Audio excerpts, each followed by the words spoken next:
गणना प्रकरण 9 वल्हांडण सण पाळण्याविषयी नियम. इस्रायल लोक मिस्र देशातून निघाल्यावर दुसऱ्या वर्षाच्या पहिल्या महिन्यात परमेश्वर सिनाय रानात मोशेला म्हणाला, नेमिलेल्या समयी इस्रायल लोकांनी वल्हांडण सण पाळावा. ह्या महिन्याच्या चतुर्दशीस संध्याकाळी नेमिलेल्या समयी त्याच्या संबंधाचे सर्व विधी व सर्व नियम ह्यास अनुसरून तुम्ही तो पाळावा. मग मोशेने इस्रायल लोकांना वल्हांडण सण पाळावयास सांगितले. त्याप्रमाणे त्यांनी पहिल्या महिन्याच्या चतुर्दशीस संध्याकाळी सिनाय रानात वल्हांडण सण पाळला. परमेश्वराने मोशेला आज्ञा केली होती त्याप्रमाणे इस्रायल लोकांनी सर्व काही केले. एका मनुष्याच्या प्रेतामुळे अशुद्ध झालेले काही पुरुष होते. त्यांना त्या दिवशी वल्हांडण सण पाळता येईना, म्हणून ते त्या दिवशी मोशे व अहरोन यांच्याकडे आले आणि ते मोशेला म्हणाले, एका मनुष्याच्या प्रेतामुळे आम्ही अशुद्ध झालो आहोत. तर इस्रायल लोकांबरोबर नेमिलेल्या समयी परमेश्वराला अर्पण आणण्याची आम्हाला का मनाई असावी?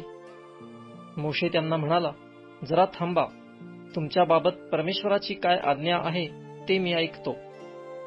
परमेश्वर मोशेला म्हणाला, इस्रायल लोकांना सांग की तुमच्यातला किंवा तुमच्या वंशजातला कोणी प्रेतामुळे अशुद्ध झाला किंवा दूर प्रवासात असला तरी त्याने परमेश्वराप्रीत्यर्थ वल्हांडण सण पाळावा.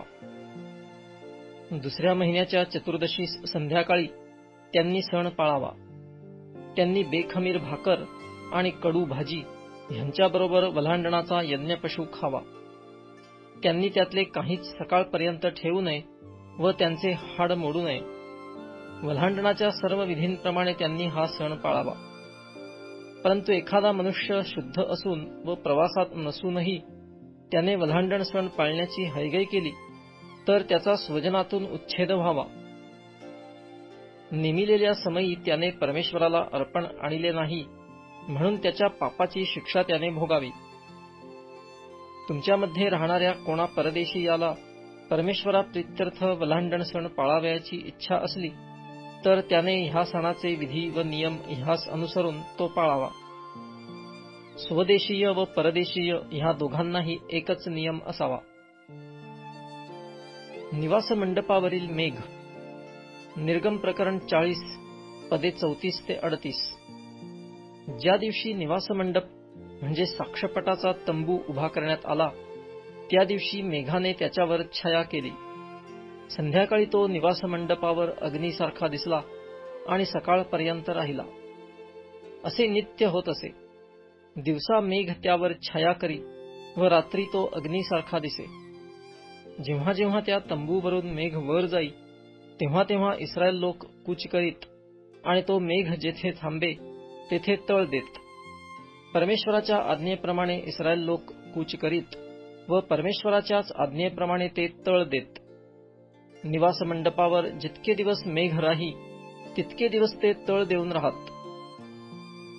मेघ निवास मंडपावर बरेच दिवस तसाच राहिला तरी इस्रायल लोक परमेश्वराची आज्ञा पाळून कूच करीत नसत.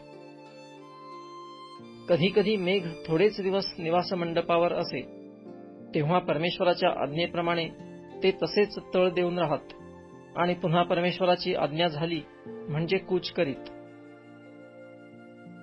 कधी कधी मेघ केवळ संध्याकाळपासून सकाळपर्यंत राहत असे आणि सकाळी तो हलला म्हणजे ते कूच करीत. दिवसा किंवा रात्री केव्हाही मेघ वरती गेला की ते कूच करीत. मेघ निवास मंडपावर छाया करून 2 दिवस, 1 महिना किंवा त्याहून अधिक काळ जरी राहिला तरी ते तळ देऊन राहत आणि कूच करीत नसत. तो वर गेला म्हणजे ते कूच करीत. परमेश्वराच्या आज्ञेप्रमाणे ते तळ देत व परमेश्वराच्याच आज्ञेप्रमाणे ते तळ हलवीत. परमेश्वराने मोशेच्या द्वारे त्यांना आज्ञा केली त्याप्रमाणे ते परमेश्वराचा नियम पाळीत.